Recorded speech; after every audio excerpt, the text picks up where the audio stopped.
Brought to you by TechnoSpark 20 series smartphones. I'm superhuman.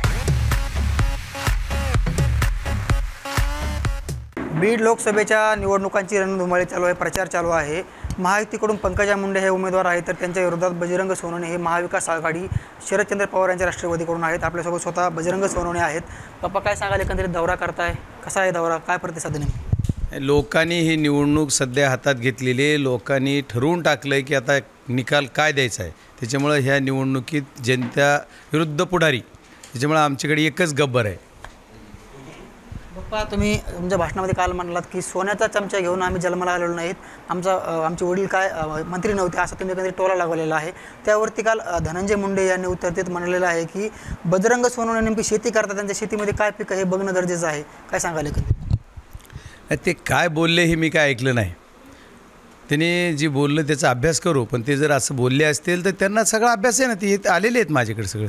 माझ्या शेतीत काय पिकतं ते बघतात, काय विकतं ते बी त्यांना माहीत आहे। एकंदरीत काल पंकजा मुंडे यांनी देखील त्यांच्या भाषणामध्ये म्हटलेलं आहे की जातीपातीचं राजकारण केलं जातं, जात पुढे काढले जाते, हे दुर्दैव आहे, असं तुमच्यावरती नाव न घेता त्यांनी टोला लागलेला आहे। नाही, हे तर त्या दिवशी ज्या दिवशी त्यांनी उमेदवारी मिळाल्यानंतर जिल्ह्यात आल्या त्याच दिवशी त्यांनी ते वाक्य वापरलेलं आहे।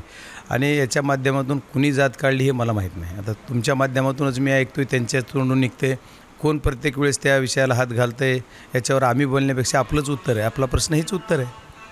नक्कीच बाप्पा, तुम्ही बीड लोकसभेसाठी पण दुसऱ्यांदा उभा राहत आहे, कसा एकंदरीत प्रतिसाद आहे, काय सांगाल या संदर्भात? मागच्या निवडणुकीमध्ये आणि आजच्या निवडणुकीमध्ये एकच फरक आहे। मी पहिल्यांदाच आपल्याला सांगितलं की मागची निवडणूक कुठल्या तरी एक गटातटावर याच्यावर होती, पण ही निवडणूक पूर्ण जनता विरुद्ध पुढारी, प्रस्थापित विरुद्ध विस्थापित अशी निवडणूक आहे।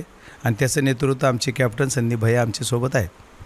तुमची आता उमेदवारी अर्ज भरण्याची प्रक्रिया सुरू झालेली आहे, किती तारखेला उमेदवारी अर्ज दाखल करणार आहेत, कसा एकंदरीत कोण कोण उपस्थित राहणार आहे? नाही, मी आता 3 वाजता आमच्या अध्यक्षांनी प्रेस बोलवली, त्या प्रेसमध्ये सर्व पार्टीशी चर्चा करून ठरलं काय करायचं आहे आम्हाला ते। नक्कीच एकंदरीत बीड जिल्ह्यामध्ये जनता आणि पुढारी एकीकडे दिसतात, हे समीकरण कसं काय होऊ शकतं? आणि बीड जिल्ह्यातील जे आहेत ते एकमेव आमदार तुमच्यासोबत आहेत, या संदर्भात काय बोलाल? नाही, असं कसं होऊ शकतं समीकरण? आता तुम्ही आपणच बोलताय की जनताविरुद्ध पुढारी असं झालं आहे, आणि तुम्हीच म्हणता समीकरण कसं होतं? आता ह्याचं उत्तर मी कसं देणार? पण संदीपभाई एक म्हणजे एकच म्हणलं नाही, एकच सबको काफी आहे, ओरिजिनल आहे ना, 24 कॅरेट, त्याच्यामुळे त्याच्यात काही प्रॉब्लेम नाही। बाकी कोण कुठं कसं कसं आहे ती त्यांनी ठरावं, त्याच्यात काही विषय नाही। पहिलं निवडून आल्यानंतर तुमचं पहिलं बीड लोकसभेसाठी आणि बीडच्या जनतेसाठी काय काम असणार आहे मतदारसंघासाठी?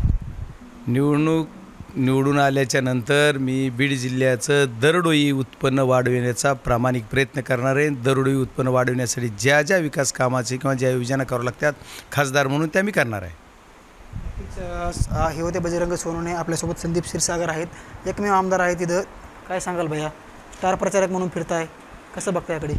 सर्वसामान्य लोकांनी मला निवडून दिले आणि या निवडणुकीमध्ये सुद्धा बाप्पांना सर्वसामान्य लोकांचा आशीर्वाद भेटणार आहे। जनता विरुद्ध पुढारी दिसत आहेत, बीड तालुक्यामधून मतदारसंघातून किती लीड भेटणार आहे बाप्पांना? नाही, आम्ही प्रचार चालू केला आहे, निश्चितपणे सर्वच मतदारसंघातून लीड जास्त भेटणार आहे, पण बीड मतदारसंघ हा पहिल्या नंबरवरती असेल।